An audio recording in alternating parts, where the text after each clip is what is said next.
Oh, I know. Well, good afternoon, everyone. My name is Jillian Rowan, and I'm the coordinator of the Circle of Indigenous Nations office here at the University of Minnesota Twin Cities campus. We are an office within the Office for Equity and Diversity. I want to welcome all of you that were able to make it in person here today, and also welcoming everybody that is streaming the event that we are going to be starting in just a minute. This is, as a student support center, we have, of course, regular office hours, Monday through Friday, 8 to 4:30, free printing. But we also have opportunities like this where we get to support students and their scholarly work as well. So this is one of those presentations. And I'm just going to give a real brief introduction and then turn it over to our speaker. So we're proud to present In the House Called America, Reexamining and Redefining the Federal Tribal Relationship, presented by Brandon Elkire, who is a Dakota citizen of the Standing Rock Sioux tribe, United States Navy veteran, and blessed to be the father to an amazing 10-year-old son. He'll be graduating in this spring, in 2016, with a Bachelor of Arts in Sociology of Law, Crime, and Deviance, and a minor in Political Science. After graduation, he will follow a lifelong dream of attending law school. In this talk, he will present a new way of understanding the relationship between tribal nations and federal government as a relationship parallel to one of intimate partner violence. Ladies and gentlemen, Brandon Elkire. Thank you. Thank you, Jillian. Welcome. Thank you for taking time out of your day to come and attend my presentation titled In the House Called America, Reexamining and Redefining the Federal Tribal Relationship. I attended a conference in 2014, the Minnesota Education Conference for Minorities and Native Americans, where I was on a panel with these fine folks. And the keynote speaker here was Maria Nosa. She gave this really powerful speech with a simple three-liner that really resonated with me when she said, "Change the narrative." Today, the message is the premise for this presentation, changing the narrative on how Native people perceive the house we live in, and how we're defining this relationship between Native American and the federal government. I would like to start today with asking, what is this relationship that we have? Is it nation to nation? Is it sovereignty to sovereignty? Is it political entity to political entity? Ideally, it would be all three in a perfect world, but what is it really? I want to begin this conversation with defining this relationship. I argue that this relationship that we're engaged in is a form of intimate partner violence, where the government, through broken treaties, racist policies, acts, and laws have systematically moved into our house and have become our abuser. And like all IPV abusers, there's only one desire, and that's power and control. This is the Duluth model for let me go back. After all, the nucleus of power of intimate partner violence is power and control. I want to briefly describe the illusion of the give and take relationship for IPV. The abusers commit acts of aggression against the victim, whether it be physical or psychological, and then follows it up with an apology, and usually with a gift.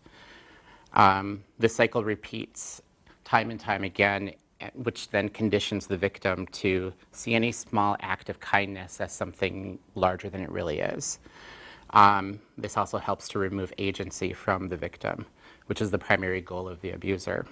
The victim will begin to accept the minute privileges that are given to them as larger than they are. With the loss of agency, they also lose the freedom of thought. The Duluth model is the framework I'm going to use to frame this relationship. As you can see, there's 8 wedges in this to choose from. You can pick any one of these wedges. and we're still, and put it into the formula using the framework, and we're still talking about, it'll still come out with the same result. There's a victim and there's an abuser. I've chosen 4 topics to discuss today with some historic and contemporary examples, though in order to determine prevalence of abuse, it must start with an assessment.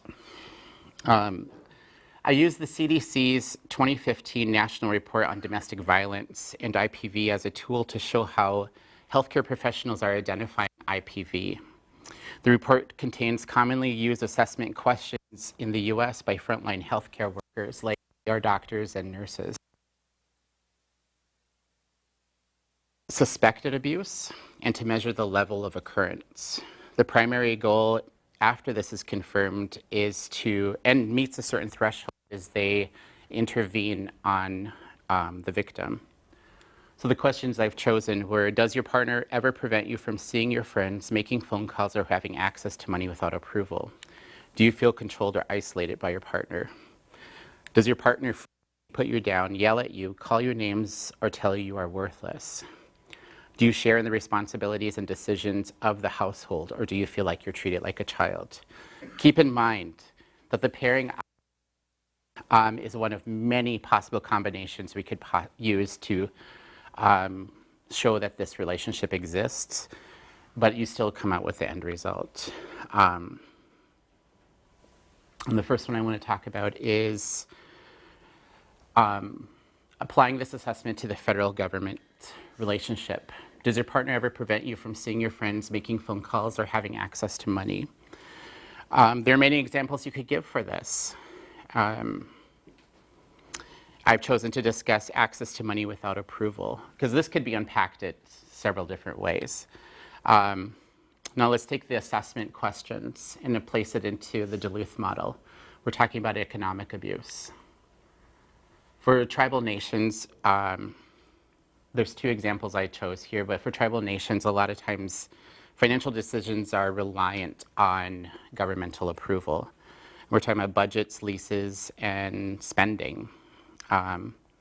Yesterday I was sitting in the parent center and I was discussing this with them, with one of my friends down there, and I was describing what allotted land looks like for someone like me who owns a piece of allotted land and leases it. And as I was describing how that process works, it dawned on me that it's so convoluted and is part of the abuse cycle, because with a leaser, when they lease your land, they don't give the money directly to you. You both come into agreement that he's going to lease this land for X amount of dollars. The money goes to a governmental agency called the Bureau of Indian Affairs, where they put it into a special account and then turn around and issue you a check from that account. So it's this constant filtration system where the government always has eyes on native dollars. As you know, financial independence equals agency. So the federal government designed this structure through treaties and policies so that native nations are dependent financially on this system, where government requires approval for native budgets, and in many cases they'll dictate how that money is spent. The approval of limited budgets means that not all native nations receive the amount that they request for their operations, even though Indian country, through vast treaty making, was promised certain amounts for to sustain some semblance of self-reliancy. But as in IPV relationships, we find that promises are often mechanisms of control. Do you feel controlled or isolated by your partner? If I were to answer this question, I would give it a resounding yes for my tribe. We're talking about isolation and adding in some of the, and keep in mind that these are not exhaustive examples. I mean, I'm sure many of you can give several examples for this. Isolation and prevention from travel. We're talking about the history of reservations, the creation of allotments, the creation of borders to limit migration and hunting. And when you limit migration and hunting, that limits resources, which is another mechanism of dependency. removing tribal nations from their ancestral homes. And in many times they move them and place them in a small proximity of rival tribes to keep the disarray from, or promoting the disarray. Disarray allows for disenfranchisement. Controlling education. The assimilation period had one mantra: kill the Indian, save the man. And this led to the creation of boarding schools, forced boarding schools, might I add, promoting one narrative, which is a Eurocentric narrative, not allowing Native people to speak their tongue, practice their culture. This all allowed for disenfranchisement. Political or federal policies blocked Indian employment opportunities. Men went to these boarding schools and were trained to be low-skilled farmers, not the owner, but the farm worker, and the menial positions like janitor. Women were taught to sew, cook, and clean. There were universities at this time that were available teaching high-skilled professions. Native Americans were not allowed to go to those. Infrastructure. We look at reservations. Right now, less than half of the natives live on the reservations that they are enrolled in. It's not because they don't want to, it's because there's no infrastructure for them to actually live in it. And here we're looking at the mechanism and tools used by the abuser, usually to groom a victim, but also to help maintain that control. Isolation is the biggest tool for abusers to remove agency. Does your partner frequently put you down, yell at you, call you names, or tell you you're worthless? We're talking about emotional abuse. The assimilation policies, whose primary goal was to acclimate natives into white America, but not really fully into that. The goal was to have these low-skilled workers adopt the Eurocentric principles and culture so that they can serve. I mean, bottom line, they were always going to be this subset of society. And this all cost them their native culture. This begins with the abuser ridiculing and, or limiting cultural practice in hopes of removing agency. They're removing all components comprising Native identities. So Native religion, Native ceremony, Native culture were all outlawed roughly from the years 1870 to 1934. That's 64 years, a generation. Language and culture were banned during this time. And then they turn around and reinforce these stereotypes by using our words and symbols in a way that dehumanizes us. So we're talking Redskins and other, sports teams. Do you equally share in the responsibilities and decisions of the household, or do you feel like you're treated like a child? Caregiver privilege. The abuser always steps in, and their primary goal is to create a hierarchy in the household where they take the role of caregiver and demotes their victim, in this case Native Americans, into this subservient ward of theirs, seen as children. John Marshall from the Supreme Court named us domestic dependent nations. We have quasi-sovereignty. Here we're talking about the give and take illusion for abuser and victim, because they always give just a touch to keep you there, but they pull back way more than they give. So federal government making unilateral decisions. They gave us judicial jurisdiction, but pulled out prosecution. We can't prosecute non-natives on native land. Creating dependence. We look at, they recognized 566 nations. It's not the fact that they recognize 566, the fact that there's recognition at all. So they're telling the native people, before you can call yourself this, we have to approve you calling yourself this. So you claim to be this, we'll tell you that you're that. Indian law, Indian identity as good law. We're looking at Felix Cohen's Native American law book. Chapter 1 is, what is an Indian? Once again, the hierarchical placement is meant to keep power and control with the abuser, and the victim remains subservient in their own home, in this case, America. So what are the common effects of IPV on the victims? What does an IPV victim look like? Well, a victim suffers from many health issues, mental health issues, after the physical abuse has stopped. Loss of freedom of thought, depression, suicide, PTSD, anxiety, nervousness, and disconnection, which then manifests physically into alcohol abuse, substance abuse, obesity, poverty, suicide. Does the victim profile fit tribal nations? Absolutely. Now let's look at poverty in Indian country.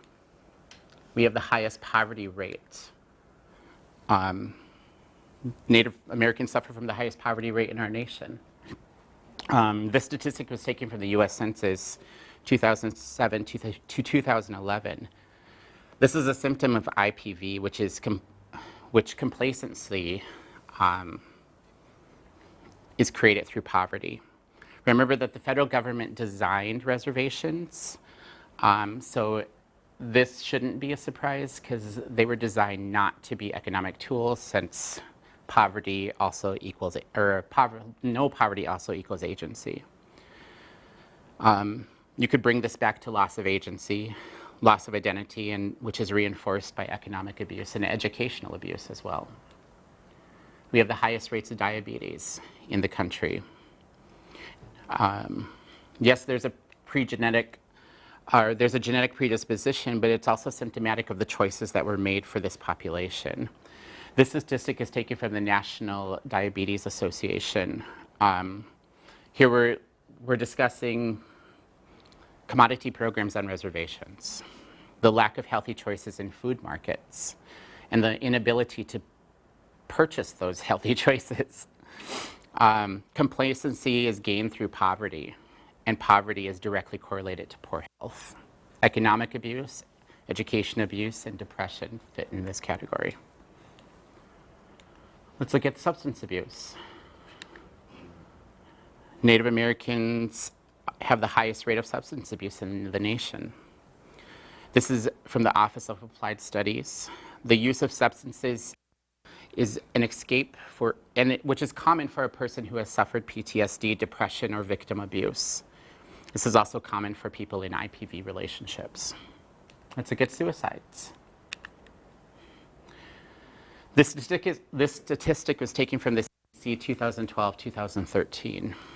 Highest suicide rates per capita in the United States, also part of the IPV cycle. All these symptoms, poverty, diabetes, substance abuse, suicide rates, are from a person who has suffered from IPV. The difference here is that we're looking at it on a macro level, but the roles are still the same with abuser and a victim. The Native Nations hit all the markers of the IPV assessment and display the symptoms paralleling victims whose wounds have healed, but the mental wounds are still fresh. So how do victims of IPV begin to heal? Firstly, we remove them from the house, get them out of the danger. Generally, we usher them to a shelter or to a safe place. Next, we begin some trauma-informed therapy while building a support network in tandem with that. This will give the tools needed to recognize the behaviors of IPV. In other words, we're helping them identify what abuse is. This will also help to remove the veil from the victim's eyes, so they're not likely to repeat the cycle again. If we name the beast, then we could destroy the beast. So tribal nations can't take this first step. They can't leave the house called America. So how can we heal? It begins with regaining our freedom of thought, understanding what defeated Indian syndrome is, reclaiming Indian identity, and creating this national tribal cohesion. We need to heal by regaining our freedom of thought. So what is freedom of thought? Freedom of thought is the nucleus to our agency. The ability to exercise unabashed thoughts without the social constructs that dictate our trajectory is the definition of this thought. Though the many federal aggressive interactions, such as abuse policies, acts, and laws, and unkept treaty promises, Native people have lost this agency and lost the freedom to decide their own trajectory. Today, Native people are in a self-determination period, but we're still under the thumb of our abuser. We still live in the same house. It's this give and take method of abuse that keeps Native people in victim status. Defeated Indian syndrome. Understanding that we're still victims of IPV and experience defeated Indian syndrome. This can be defined as Native nations accepting abusive relationships as normative. The Native nations have adopted many of the customs principles of the abuser at the expense of its own culture as a survival technique. Many have adopted the American belief of capitalism in lieu of our socialistic traditions, which we're all rooted in. The syndrome has allowed for the abuse to wipe out traditional languages, traditional practices, and ceremonies, which were the backbone of our people and our identity. In place of this, they put a quasi-constitution designed by federal agents and set it at the head of us, saying these are the rules. Much like a father would place rules on the conduct in his house. Well, in this case, they're dictating a spatial climate. These rules include defining Indian identity, how tribal nations conduct law and government and social activities, and how a normative procedure of how it became normative for us to ask for permission to practice our own sovereignty. We need to rethink our definitions of Indian identity. The concept of Indian identity is reclaiming our agency. Like most abusers, federal government has systematically defined this for Native people. You look at Felix Cohen's book again, chapter 1, defining what makes an Indian. That of course dribbles down into the constitutions that were created with many genocidal rules. The one I'm going to mention right now is blood quantum, which is a downward slope for Native people and beneficially designed for federal governments, meaning as a tactic to integrate Native people into American society. The point here is that at no time during the creation of these acts, laws, or rules was there a Native congregation at the table offering input. In a self-determination era, we should have the ability to develop and define what Native American means and how we like to be perceived. I think we should re-examine our constitutions. These were not written for us. And rewrite them in a way that is beneficial to the people that they are meant to serve. We do need to recognize that the abuser gave us this identity as a means to dominate our culture, and we should not accept defeat. Developing national tribal cohesion. We need to heal by developing this national tribal cohesion. This is the support network that is needed to heal. Solidarity is the only way that IP victims can sit down and really see what abuse means and how it's defined. Name the beast to destroy the beast. This is also speaking to removing the veil from the victim's eyes so they can see what cycle they're actually in. This is done through many perspectives and conversations in like-minded communities. In this case, Native nations who have experienced harsh abuse at the hands of federal government. We need to hear those stories too. I started this presentation by quoting Maria Nosa, so I'm ending it the same way, changing the narrative. We recognize that Native people are still victims and the abuse is still occurring. Then our perception of the world and the plights of Native people begin to become clearer. Reservations for people who live on them still are a reminder that they're basically in a room in a house that they can't leave. The Native people who venture outside these borders pay a heavy cost. They must acclimate to the dominant culture and adopt a new code in the mainstream society. The freedom of thought is removed, and the Eurocentric history books discussing a culture in a manner that implies that we're gone. We have to dispel the give and take illusion that the abuser has produced as acceptable terms for our relationship. Recognize the cycles of give and take, which allowed for sovereignty, but as a domestic dependent nation. Judicial jurisdiction, but with the inability to prosecute non-natives. We get to create laws, but they're subject to approval. Tribal members can define their own memberships, but only through the standards of the federally created constitutions. You can call yourself a native, but I need to see that proof from your Indian blood certificate. Before we begin to heal, we need to remove the veil, see this relationship for what it is, intimate partner violence, change the narrative. Thank you.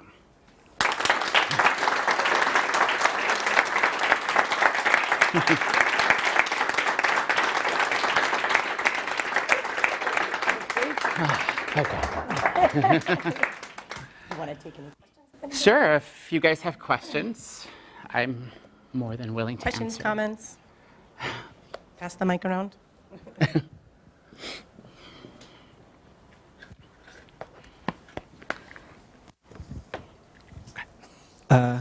Should I say like my name and where I'm?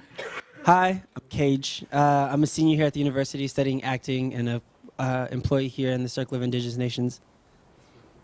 I have a question about removing the victim from the home. Moving forward, what is that? How? I don't know. Maybe that's the big question. But how do we remove? Do we literally Are we saying that a reservation is not what do we need?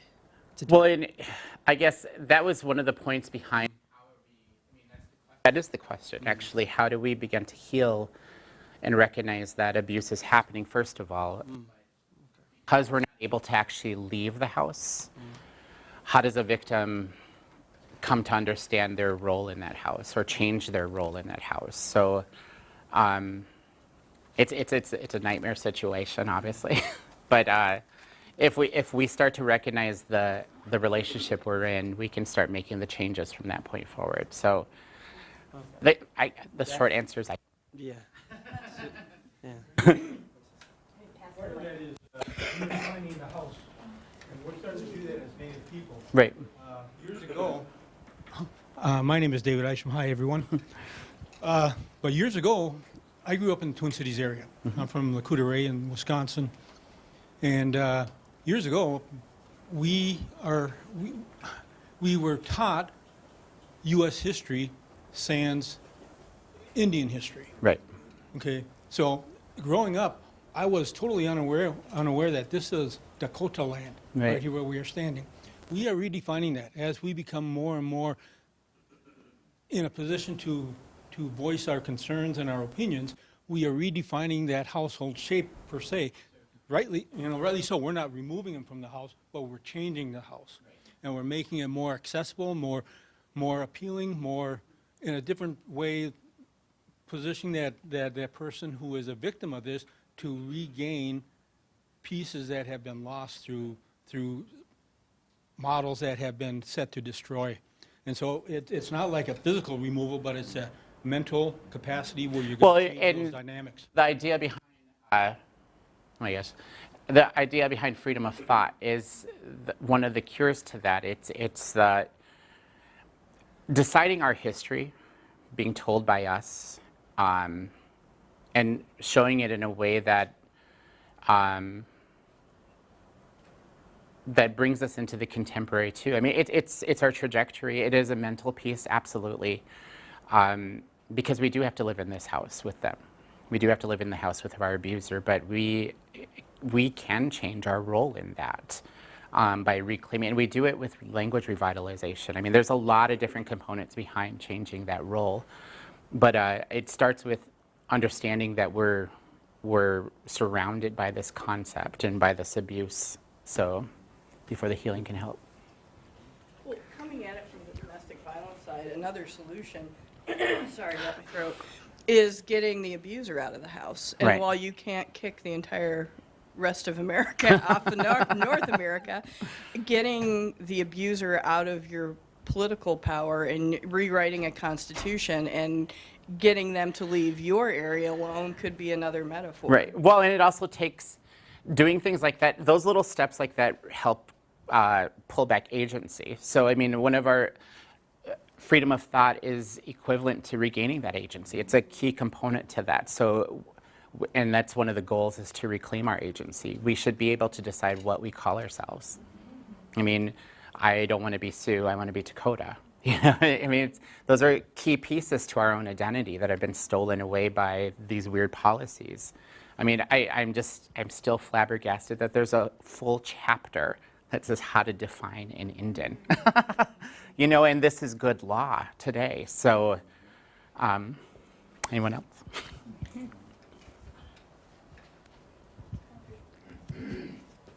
I think one of the things that is difficult, you mentioned uniting Native nations for like a collective bargaining power, as I Right. see it.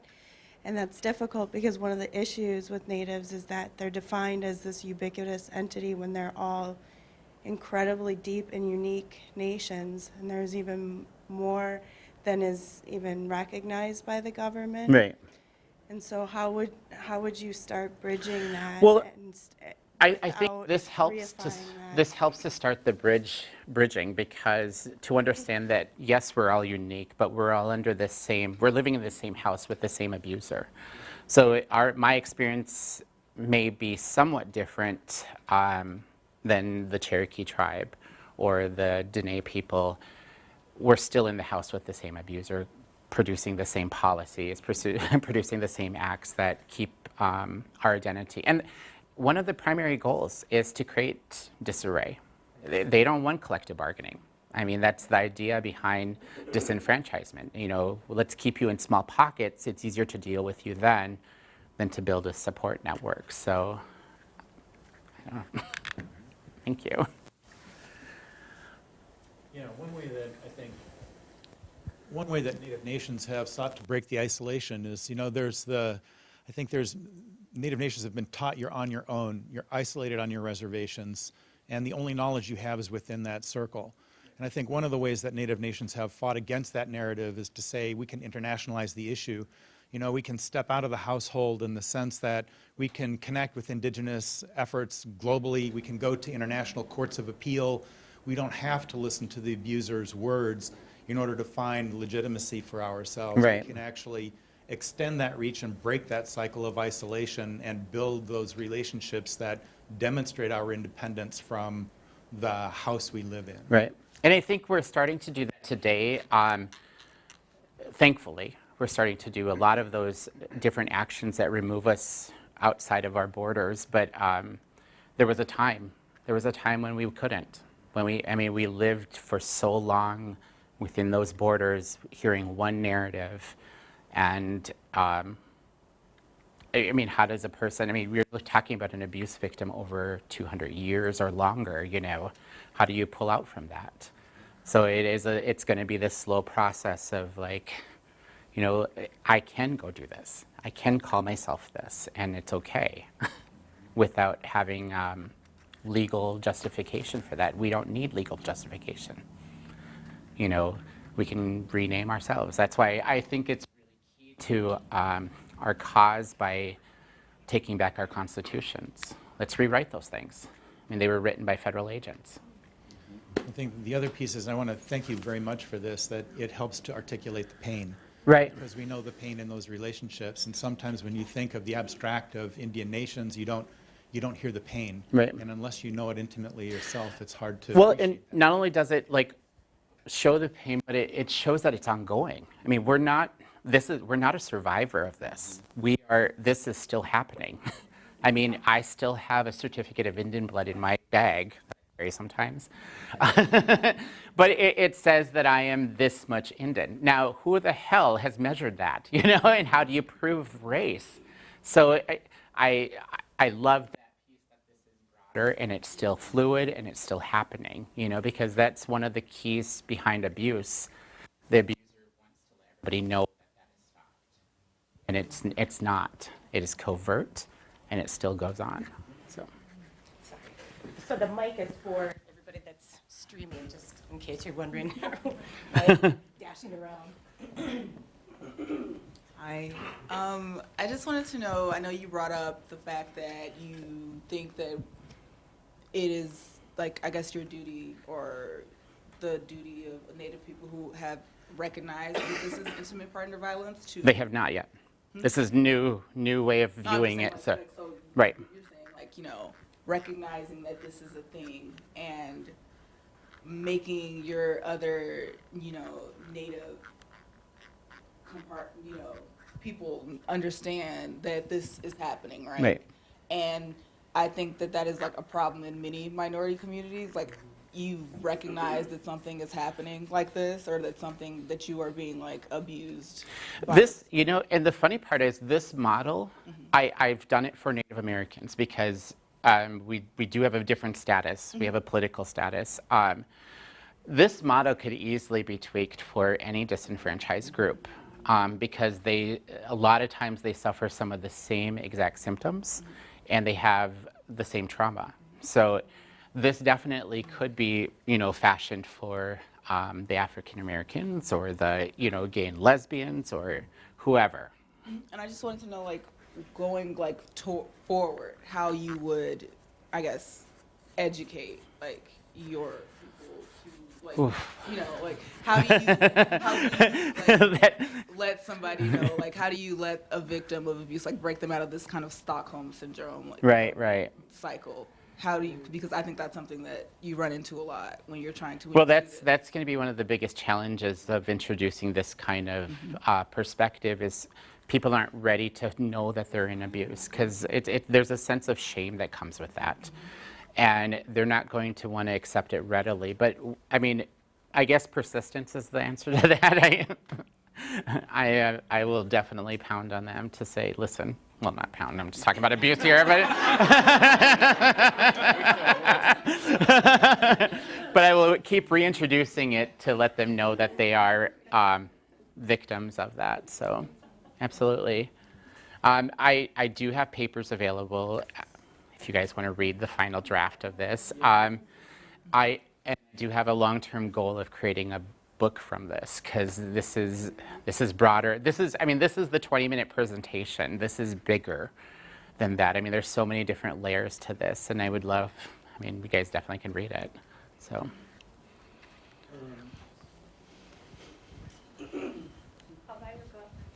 Aww. I'm, like I said, I'm an acting major and subsequently an artist. So my business, sorry, this scarf is all up in my stuff. Like I said, so subsequently an artist, and as an artist, I prioritize asking questions, and I feel like that is something that doesn't happen a lot. What ends up happening is someone sees something and makes a declaration. So I'm wondering, especially since you have a different political status, what is the value? Have you considered, is there a construct possible of having natives in policy? Like, just because I feel like it's not about, oh, what do these people need? What are we going to give these people? It's asking them what you need, and for that to happen, we need voices in places of. I guess I would start right there without asking that question. I would never ask that question. What do you need? It's what can I do for you? Okay. It's not about always seeing it, because what do you need has this downward look. Like, I have something that I could give to you to improve your life. Many times the reservations, you talk to the Dene Nation, they don't want nothing from you. Okay. They're very happy with what they got, you know. So it's, how can we work, I don't know. It's adding, see, this is part of this too. It's adding that layer of what the dominant society thinks that group should be at. And that's wrong. That's the wrong narrative. I mean, we need to ask them where they think they should be at. And so, I don't know, collecting agency is where I'm always going back to. This freedom of thought is one of the biggest pieces we need to go back to. And recognizing that this is abuse is one of the big pieces. So. One thing I just wanted to add to what you said is when I always work with Native communities, I try to think of the question not necessarily as what can we do for you, but how can we work together to achieve your goals? Right. Not coming in with an error. So. Right, and it takes another native to ask that question, so you understand the rule there. Hey, Brandon. Hey. So I think some of my work when I was an undergrad is kind of along these lines with hurt and the abuse. Right, And I think there's two things here. We're talking about the bigger political picture right. and the people themselves, which I'm just wondering, I really like this, and I didn't think about this, is that you need to go back, when you go back to your community, it's gonna hurt. I mean, just for you to probably do this, when you realize what's happening to you, Oh, it's painful. It is. It's you been know. the last time I've done. I did a run through this presentation last night practicing, and I got to that last piece and I couldn't get through it because it's when you realize that that is me that I'm talking about, that is my son that I'm talking about. It puts this whole other human layer onto it. So. And that's a common story, though, with IPV. I mean, that's why the national cohesion of these tribes is really key to understanding. Like, they have had experiences like that.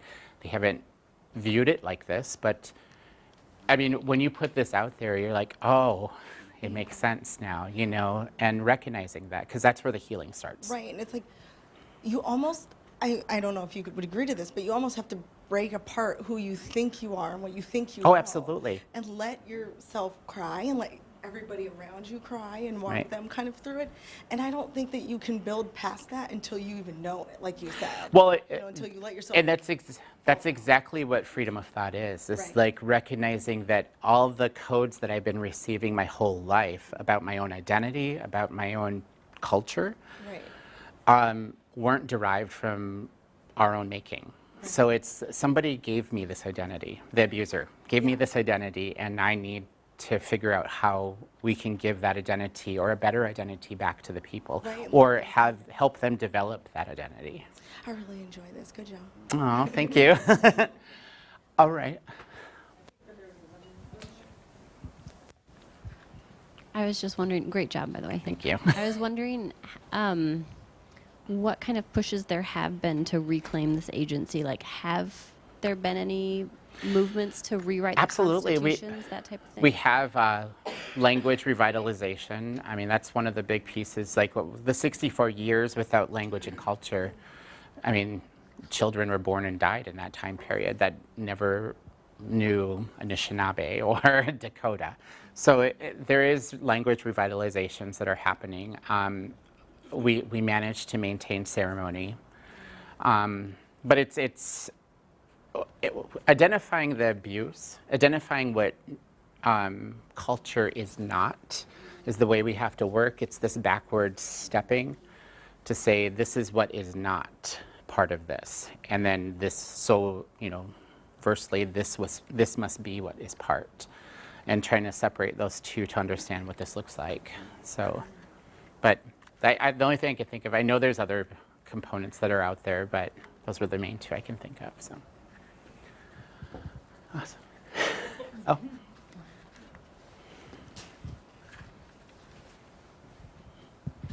In order to stop abuse, the victim needs allies, outside of the relationship. I guess in this case, allies are wealthy white males. How do you plan on building those relationships between, the people of power that just so happen to be wealthy white males? Right. Well, I think that's. I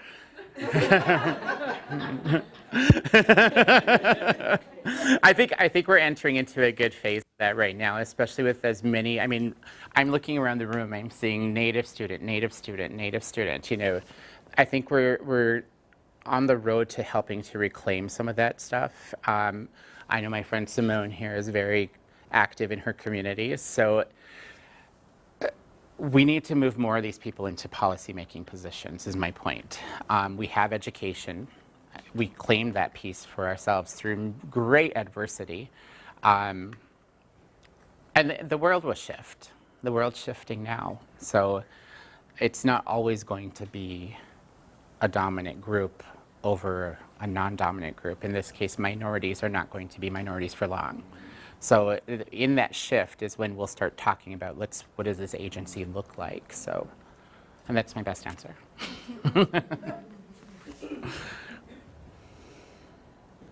Well, and I just wanted to add, coming again from the personal relationship violence, it wasn't wealthy white men that got women out of violent relationships, it was Right. other women. Right. And I Right. think your allies can be yourselves and your friends and Right. people in your community and outside people. But I think in cases like this, I think we always go in our society today is it's going to take money. And that immediately is a barrier to anybody getting anything done because then you go on chasing the dollar. And Right. sometimes it is money. But when you further draw that connection on the domestic partner violence, it was grassroots, it was other survivors helping people still Right. in it. So I don't think you have No, to go right, after the and white you're men. right. You're absolutely right. I mean, that was one of my whole points behind creating tribal cohesion is like relying on each other to understand what our story is and what abuse is. So, absolutely. So, I think food is ready. If you guys are hungry, lunch is served. Thank you again. I hope you liked it.